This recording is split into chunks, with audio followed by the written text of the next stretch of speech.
ObamaCare exemption deal for members of Congress and their staff. We have Congressman Marlin Stutzman, Republican from Indiana, with us now. Congressman, I want to start with that. I know you've got things underway here to defund ObamaCare. I'll get to that in a second.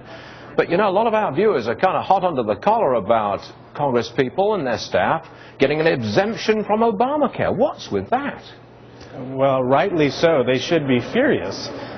That's the problem with Washington, and this is what the problem is with ObamaCare, that because they ran the bill through quickly, there was an amendment that dealt with this, and now we're finding out exactly how it does deal with staff, and they're trying to come back and exempt staff and members from the benefits, so-called benefits that Americans have to have, but they would be exempt from those in Washington. It's wrong. I just wanted to relay the anger of our viewers at what is being proposed, but I do want to deal with your attempt to defund ObamaCare. A lot of our viewers are cheering you on, but I put it to you, sir, it ain't going anywhere. It's not going to happen. You can pass all the resolutions you like, but ObamaCare is not going to be defunded at the end of the day, is it?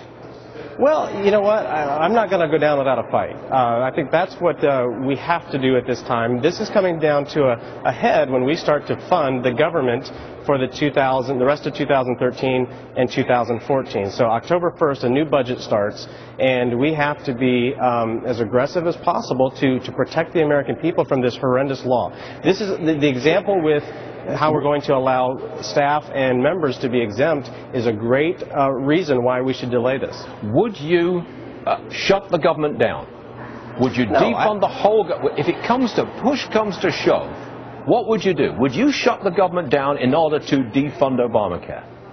You know what, we have plenty of time. This is August 2nd, and we have almost 2 months to deal with this, and there's plenty of time. If Congress wants to, we can go back and fix these problems. And that's why I think it is too early to even have that shutdown discussion. The president wants to do it. It's one of his straw men to try to engage members of Congress into this choice. It's two false choices, either shut the government down or defund Obamacare. I can tell you, Stuart, people back home in Northeast Indiana are fearful of what Obamacare will do them for the rest of their life. What do you make of this political judgment?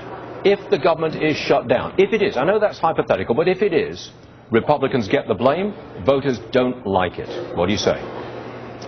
You know, voters aren't going to like it. We don't like it. Let's say hypothetical. I think that what we have to do is focus on Obamacare, because people's premiums are going up, jobs are being cut, small businesses aren't growing, businesses aren't growing. So we're going to have to weigh those ramifications compared to a shutdown. And I tell you, I'm willing to go up to the wall to do that, to protect the American people from a bill that is directly hurting them today. I mean, we have the medical device tax in Northeast Indiana that's hurting jobs in Northeast Indiana. We hear you. Congressman Marlin Stutzman, Republican, Indiana. We thank you very much for joining us, sir. Appreciate it. Thank you. Good to be with you. At the end of the day, I say it will take place. And the shutdown will take place. No, I think Obamacare will happen. I don't think they'll So stop. you don't think that the Republicans are going to try to move to defund this in any serious way? Oh, they will. They will. Look, the government gets funded, and the question is whether it gets funded with Obamacare or without Obamacare. And if the Republicans cannot take a stand on this, a highly unpopular law where most of the American people are with them, which is wrecking the economy, causing high unemployment already, we see the fallout in the jobs picture, and bankrupting the nation, if they can't drive a stake into the ground on this, then so many of them are just dead to me. Ooh, Come on, this is